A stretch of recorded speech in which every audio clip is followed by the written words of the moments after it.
Hello, I am the Nerdy Chaplain, and this video is a Pastor Reacts, the good, the bad, and the ugly responses to COVID-19.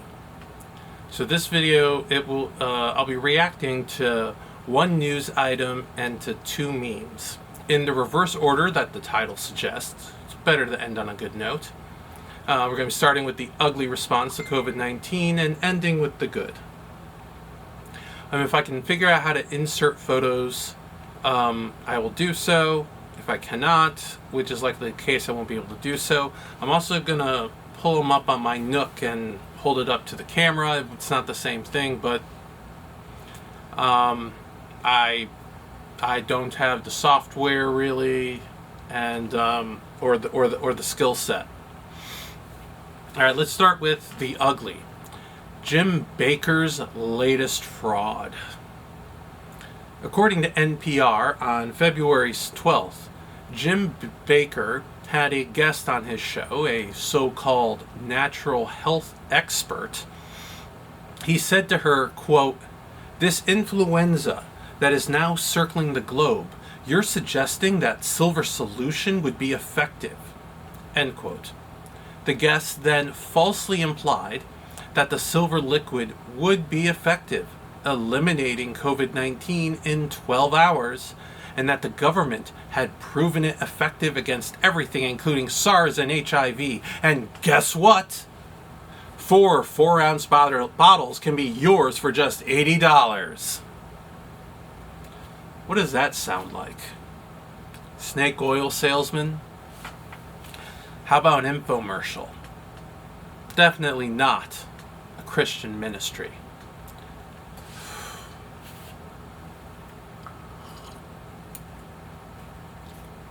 And what else should we expect from Jim Bakker?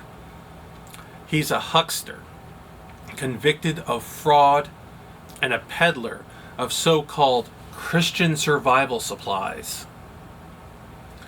He's profiteering during a pandemic, playing off people's fears. It's disgusting and shameful. Luckily, the authorities are catching up to him. Both the states of Missouri and New York have filed restraining orders against him, preventing him from continued sales, and filing suits for various frauds in connection to his false advertising. Both the FDA and the FTC have started breathing down his neck for selling an unapproved drug.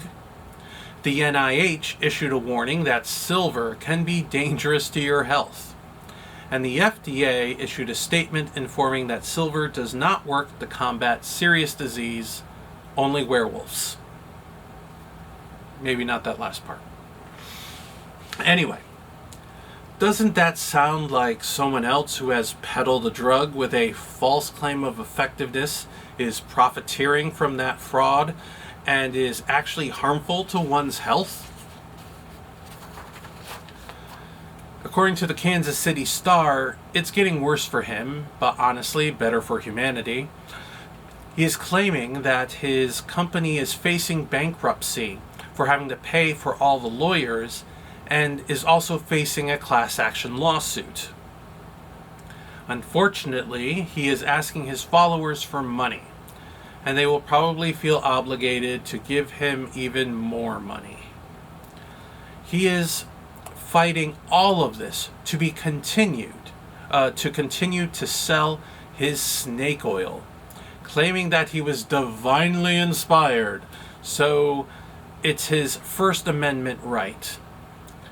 I seriously doubt it was anything divine that inspired this fraud.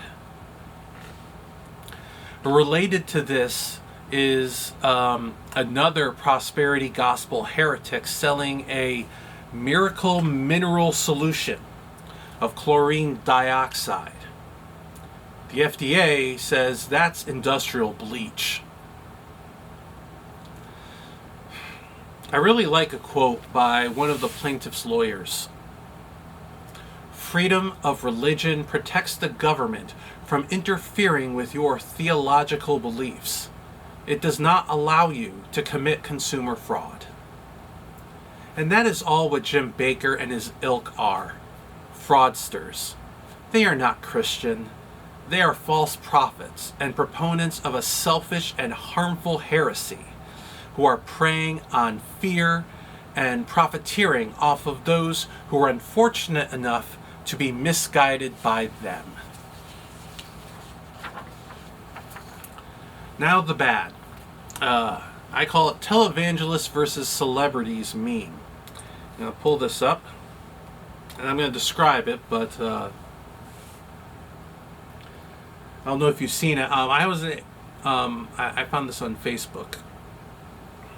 So this meme features a block of 12 images. 6 celebrities and 6 televangelists, and every one of them are multi-millionaires. Along with each image, an amount is overlaid, which is the amount they have donated to COVID-19 relief.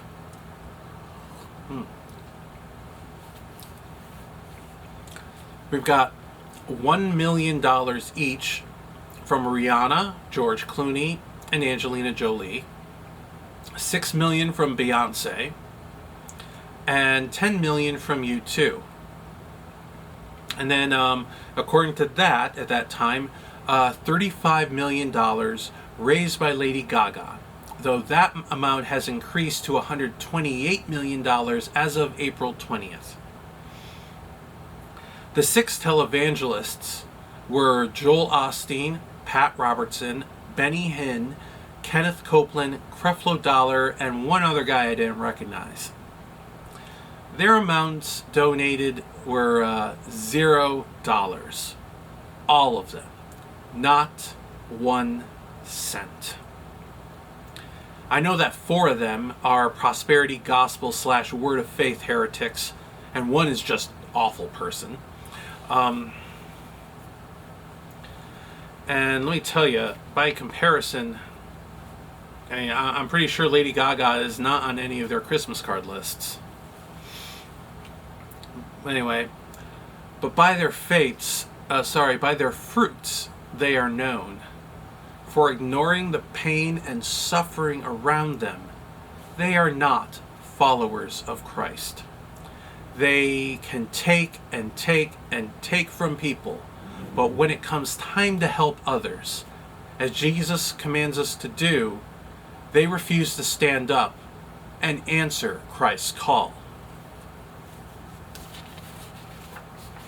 Now the last one is the good. The priest with the holy water pistol.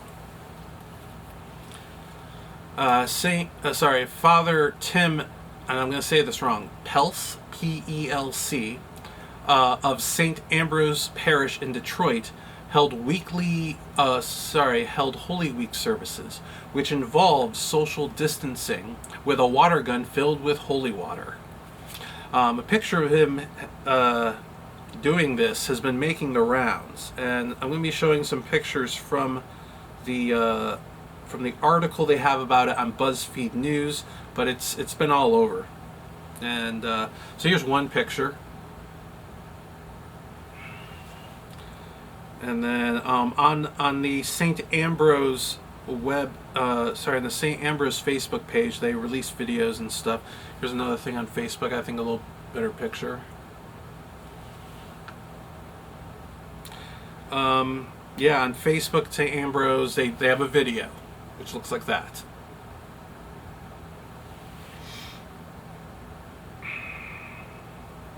Oops. I think this is great.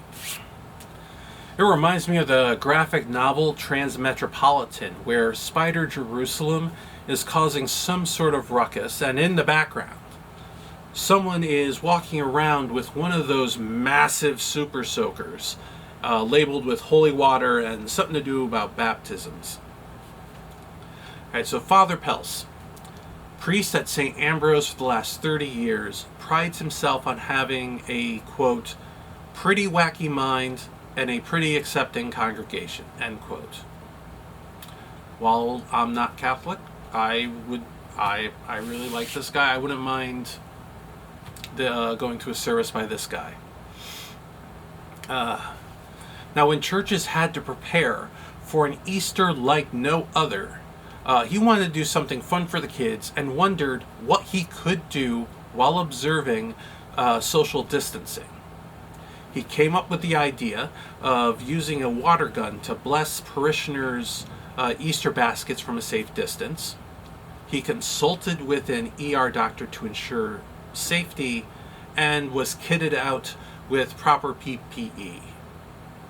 I mean, like that alone, compared to the other guys, so much better response. All right. But anyway, he found a way to continue an ancient custom during a pandemic in an enjoyable and safe way. And the photos have become funny memes, bringing some enjoyment during this trying time. So we have, they modified the good, the bad, and the Holy Spirit.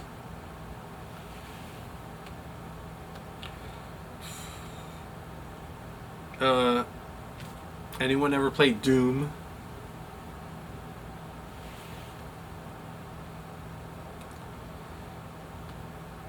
And I'm guessing Reddit would probably have all the others, but apparently there's lots of photos.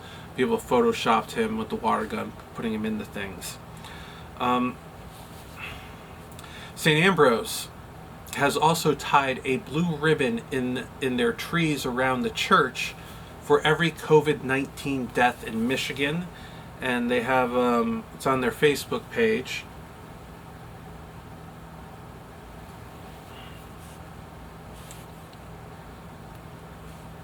Like Jesus said, you can tell a tree by its fruit. Father Pelt's fruit has shown him to truly be a follower of Christ and a worthy leader of a congregation. Of all the religious leaders I have mentioned, which would Jesus recognize, and whose tables would he flip? Father Pels did not profiteer, take advantage of people, or ignore them. He did the right thing and set a good example to follow. Those other guys, they would have a mess to clean up and a ringing in their ears. Thank you for watching this Pastor Reacts video, and I hope you enjoyed.